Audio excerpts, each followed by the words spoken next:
Often I see this question asked and answered in different ways by various content creators, and I really wanted to take a stab at it because I feel like a lot of people maybe miss the mark ever so slightly when it comes down to preparation for Beyond Light, especially as it pertains to a new or returning player in the game. If it's been any amount of time that you've been away from this game, or if you're just checking it out for the first time, note that there's a lot to know about the world of Destiny 2. However, there's a lot that you can kind of throw away to the side when you're first getting into the game, and I hope that this guide can help kind of remove the mystery of what you need to be doing this summer in Season 11 as we build to the release of Beyond Light in November. And with what is perhaps my longest intro ever recorded, hello everyone and welcome to Ginger Prime. If you're a returning subscriber, what's up, Soul Nation? Let's talk about Destiny 2. And where I think a lot of content creators maybe miss the mark is that they usually answer the question with, do whatever you want. And that's not a wrong answer, it just is an answer that lacks direction. And so while in other guides we've covered talking to Amanda Holiday here in the tower to be able to pick up the various quests like the Red War, or Osiris, or Warmind, and just to kind of rehash that if you don't want to go watch that video for more details, do the Red War, do Warmind, you can do Osiris if you want to. But we have some roadmap, we have a time until the release, and right now we're in Season 11, Season of the Arrivals. And so this is going to hopefully help focus your time and your attention and your energy in the world of Destiny 2 to the content that you enjoy, but obviously some progression and some goals that will ultimately help you out. And this isn't essentially the fastest way to do it. I think this is probably a healthy way to do it, a good mindset that gives you a good amount of variety when it comes to playing Destiny 2. So while my new and returning guide focuses on destination and content, namely as a tip, look where the sun, the little gold sun is, that's going to tell you how you progress in power. This is going to focus in on ways that you can be ready for Beyond Light, and namely I'm going to sit here and focus you over to Banshee 44. He is the gunsmith. On a weekly basis and on a daily basis, he's going to have some items here for you. I'm going to recommend that as you prepare, especially as a new and returning player, you use this opportunity to stock up on materials rather than worry about your pure power. Unless you're really trying to get into the high-end prophecy dungeon or the high-end raid and be as powerful as possible, which you have plenty of time between the time this is recorded and Beyond Light, I recommend making sure that as you play, you jump in and you start farming up these enhancement cores and these mod components. This is going to help benefit you, especially down the road. Maybe not immediately, but if you can stock up on a bunch of these and have a lot of these in your inventory, you're going to be sitting very pretty when it comes down to it. All it does is it costs a little amount of glimmer, so I'm just going to pick up all of these because I'm going to actually use these and work on them today. Oftentimes, because just that I have enough of the items, then I get kind of picky and choosy later on. But if you're starting out and you're needing those enhancement cores, mod components, or just the XP, just come in and grab all of these. He's got 2 weeklies. One is going to be one that is location based on Mercury, and the other one that is just generic. I recommend, if you're not planning on going and farming any particular planet, just pick up the weekly that's generic and it's going to be completed anyway. But again, kind of play around with that. Now, before you go and just grab every additional one, you'll notice that the additionals cost 3,000 glimmer versus the normal 250 glimmer. The glimmer cap is currently at this time set at 250,000, so play around with this. You don't want to find yourself broke and not be able to pick up bounties. Then below here, he's got a couple of different items. Mod components are used to purchase various mods. I don't have this mod. I'm going to go ahead and purchase it right then and there. And now I have that mod. He's going to have different mods that rotate in and out. So kind of pay attention to that. But you need mod components, and you get mod components by actually doing your bounties. He also has upgrade modules. These are great to purchase if you're really kind of on that power grind, but look at it, how expensive they can be, and you might be running short of supplies. And this is why it might just be better to hold off worrying about upgrade modules and just straight up equipping your more powerful gear rather than upgrading it as you play and get ready for the game, especially Beyond Light. At some point, you can obviously use those upgrade modules if you have enough in your inventory. My fear is that you just kind of go on a shopping spree, and then you're always kind of chasing, and you're just behind the ability to do an important upgrade, like upgrading essentially like an exotic piece of gear or something like that. So kind of pay attention to that. You could of course acquire these and have these on hand if you're sitting here with enough inventory, but I wouldn't recommend necessarily buying these outright because they can be quite expensive. So beyond Banshee, you can come over here and talk to Shax, or you can go talk to Zavala. Hey Zavala. You can go talk to the Drifter elsewhere in the tower. Namely, if you pull up your map, you can kind of see where everybody's at. Drifter's over here on the left-hand side. Reason is you talk to them. By doing their bounties, you're going to get tokens, and you can use those tokens to increase your reputation. You can see I'm sitting on a lot of tokens. I don't need them anymore, especially for the gear. I don't need them anymore for the power, so I can stock these up as much as I can, and when Beyond Light drops, I'm going to be sitting on a lot of tokens to turn in to help power me up then, as well as maybe even unlock new rewards. He crosses his fingers and he hopes for new PvP rewards in the Crucible, but beyond that, just pay attention, because this also helps with your power. You can check it in your status anytime you're on the main menu. But what I'm trying to encourage you to do is stock up on as much currency as absolutely possible so that when Beyond Light drops, you're ready to go.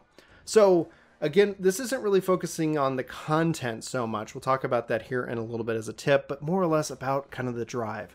What should you be doing and what should you be looking for? There's a couple of things, and we're actually going to focus in on our collections tab and our triumphs tab. But I want to talk to you and point you first to collections. There is a collection game in Destiny 2, and it revolves around the weapons and the armor. But for the sake of this video and the sake of your time, I'm going to just talk about exotics. Exotics are incredible weapons within the game of Destiny, and one of the reasons why it's so much fun to play, especially when you get one of these exotics. Some of these exotics are driven off of quests, and in order to get that, you need to say where it says the source, an exotic quest for the challenge, there's a quest for the Rat King. In this case, when you look at your tab, you're going to see a bunch of things here. The ones that are grayed out are the ones that you have yet to acquire. The ones that you do have and you can acquire and reacquire, especially if you break them down, once you've got them, you can get them again. Exotics are what basically is termed as a curated role. It's going to have the same drops, they're going to function the same way, but they have a special kind of trick to them that really is going to impact your build. I would recommend looking at the various exotics and seeing what is a world drop, what is a quest drop, and come up with your own goals to be able to get your exotic in this case. So you can see here, I don't have everything, and so a part of what I'm doing and part of my Beyond Light prep is to focus in on these exotics that I have missing to find out how to get them. And obviously when you can look up their name, you can just Google it and find, okay, how do I get this quest? And you're going to find various guides from other content creators or written guides that will take you through giving that. So you're going to kind of help and use the exotics collection tab to find exactly what you're wanting to do. Same thing kind of applies to weapons as well. You can see the entire amount of weapons that you have. The only difference in the legendary weapons is this ties into random rolls. You won't be able to acquire a random roll weapon again, and that's where your vault is going to come into play. If you've never seen the vault, I would recommend making sure you come over here occasionally and depositing stuff in it if you don't know if it's good or not. So you have a limit to your vault, but it still serves as a purpose, so just kind of keep that in mind. Now, beyond collections is triumphs, and right now you've probably seen moments of triumphs have returned.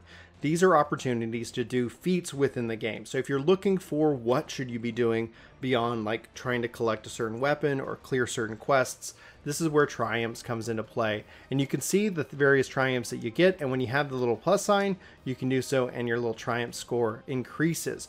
By knocking out triumphs, and you can see I have some more that are on this page, you are able to actually unlock various emblems and more, as well as what you're getting rewarded. So there's a whole system within the Triumph system, and this allows you to start to work on titles, and this is something you can put under your name, and they're going to tell you what you need to do to be able to get this title. In this case, I've done 0 of 13 of these titles, and this is going to give me some kind of destination. The nice thing about all of this is I can hit A and I can track the triumphs, so I can have easier access to see what I am specifically working on. Now, I promised we'd talk a little bit about content, and this comes into the form of these quests. As a shooter, as a looter shooter, it's a heavy driven RPG, and even the devs form it as an MMORPG or describe it as such. So often you might find some things that are a little bit arbitrary or that you don't want to do, but just kind of pay attention to the quest tab. Tracking a quest can also help at least drive you into what you need to be doing. In this case, loaded question is going to give me the weapon, the loaded question, as a legendary weapon. And in this case, I'm on the step of I need more fusion rifle kills, in this case 399. So to do this, it says complete strikes or nightfall activities and defeat enemies in strikes using the following methods. Your rewards will be fully masterwork loaded question fusion rifle. And so what that means is I need to pay attention to what I'm doing here. It says either strikes or nightfall activities. finally, as it relates in terms of the world and the content and the question about quests, is kind of pay attention to what's going on in the world right now. Like on IO, you've got a couple of different quests and lost sectors. I would recommend focusing in on any of the different systems that are a part of the different planets that are going away. You know what planets they are clearly now by the HUD, with the triangle ships of darkness floating overhead. And so just kind of pay attention to that. Be working on your seasonal event activity, which right now is the Contact public event. So this is going to require you have a power level. It says 990, maybe 910, or sorry, 1010 would be a better, safer way that you can have more fun with the Contact public event. That's going to tie into your overall season itself. Season is just about gaining XP and leveling it up, and you're going to get rewards for it. This is going to feed you exotics, and the best way to do this is by grabbing out those bounties and completing them on a weekly kind of rotation. Don't stress yourself out too much. You actually still, at the time of this recording, have plenty of time. But if you're sitting here and you're just hopefully having fun, find what gives you the most fun in this. If it's just doing like the strikes, then stick with strikes. If it's just doing the PvP, stick with the PvP.